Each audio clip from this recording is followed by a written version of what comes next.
Construit il y a une vingtaine d'années, le barrage de Bénibadel répondait à 3 buts. Alimentation en eau potable de la région d'Oran, irrigation de la plaine de l'Alla-Marnia et enfin, production de 30 milliards de kilowattheures. Les besoins en eau des villes de Tlemcen et d'Oran ne cessant d'augmenter, la construction d'un second barrage sur l'oued Mefrouch fut décidée. Mais la configuration géologique du terrain et la difficulté de trouver une main-d'œuvre spécialisée devaient imposer aux ingénieurs une technique particulière. Chaque pièce devant entrer dans l'édification du barrage est ainsi construite sur cette aire de préfabrication. L'ensemble de l'ouvrage devant atteindre une longueur de crête de 531 mètres pour une hauteur maximum au-dessus du talweg de 26 mètres. Chaque élément de cet immense mécano est ainsi construit dans les meilleures conditions. Ici, un élément de jonction.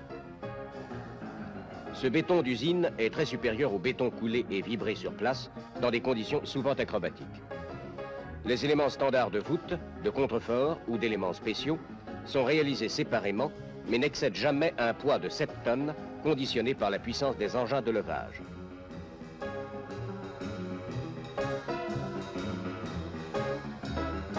Chaque voûte, dont l'épaisseur est constante dans une section droite, est à section semi-circulaire.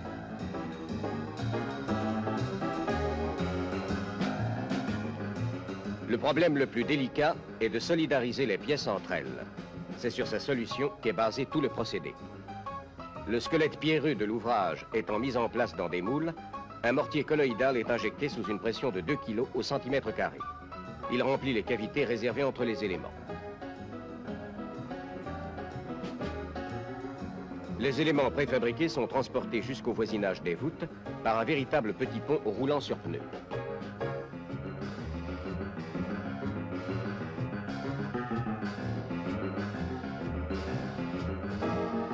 Le barrage est constitué sur 220 mètres par un ensemble de 11 voûtes, s'appuyant sur des contreforts distants de 20 mètres.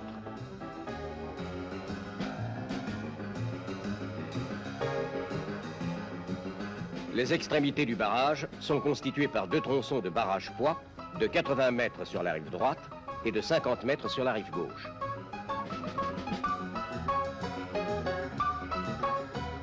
Les voûtes s'élèvent peu à peu, le processus restant le même. Mise en place des éléments, boulonnage, colmatage des éventuelles fissures entre les blocs et injection de mortier colloïdal. Bientôt, le barrage mis en eau satisfera aux besoins de Tlemcen et de la région.